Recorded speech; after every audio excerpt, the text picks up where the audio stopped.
ঔষধ কোম্পানির আর কোনো প্রতিনিধি ডাক্তারের সাথে আর কোনো ধরনের দেখা করতে পারবে না এবং ডাক্তারকে কোনো ধরনের গিফট বলেন, কোনো ধরনের ঔষধের স্যাম্পল বলেন, সেগুলো আর দিতে পারবে না। হ্যাঁ দর্শক, আপনারা যেটা শুনেছেন সেটা সঠিকই শুনেছেন। অন্তর্বর্তীকালীন সরকার গঠিত হওয়ার পর নানা খাতকে সংস্কারের জন্য নানা সংস্কার কমিশন গঠন করা হয়েছিল।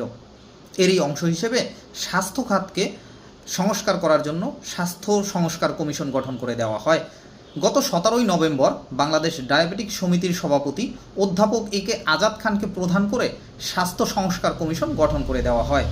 এই স্বাস্থ্য সংস্কার কমিশন আজকে প্রধান উপদেষ্টার কাছে একটি রিপোর্ট পেশ করে, যে রিপোর্টে বিভিন্ন ধরনের সংস্কার করার কথা বলা হয়েছে।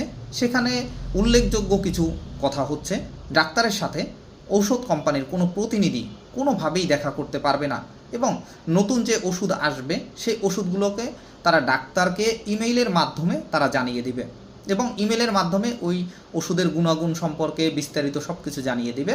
কোনো প্রতিনিধি তাদের সাথে ডাক্তারের সাথে কোনোভাবেই দেখা করতে পারবে না, কোনো গিফট, কোনো স্যাম্পল সেগুলোও দিতে পারবে না। এরপরে আরও কিছু কমিশন আরও কিছু সংস্কারের কথা বলেছে, সেগুলো হচ্ছে এমবিবিএস ডাক্তার ছাড়া অ্যান্টিবায়োটিক কোনো ওষুধ অন্য কেউ লিখতে পারবে না। তারপরে আরও বলা হয়েছে ওষুধের দাম, টেস্ট ও ডাক্তারের ফি নির্ধারণ করে দিতে হবে। এগুলো সবচেয়ে উল্লেখযোগ্য। আরও অনেক কিছু ব্যাপার আছে এখানে সংস্কারে।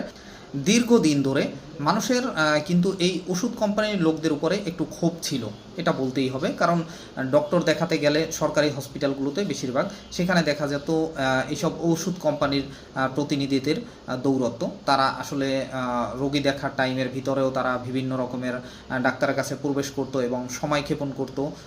তারপরে হচ্ছে তারা বিভিন্ন রোগীর প্রেসক্রিপশনের ছবি তুলে নিত, যেগুলো হচ্ছে অনেক মানুষের পার্সোনাল কিছু ব্যাপার থাকে যেগুলো ছবি তুলে নিত। হয়তোবা এখন থেকে সেগুলো আর হচ্ছে না যদি এই সংস্কার কমিশনের রিপোর্টগুলো বাস্তবায়িত হয়। তো দেখা যাক, আসলে এটার পক্ষে অনেক মানুষ আছে, আবার বিপক্ষেও অনেক মানুষ আছে। দেখা যাক আসলে কি হয়। আপনারা কমেন্টে অবশ্যই মতামত জানিয়ে যাবেন এই ব্যাপারটাকে আপনারা কতটা গুরুত্ব সহকারে দেখছেন এবং পক্ষে আপনি নাকি বিপক্ষে অবশ্যই কমেন্ট করে জানাবেন।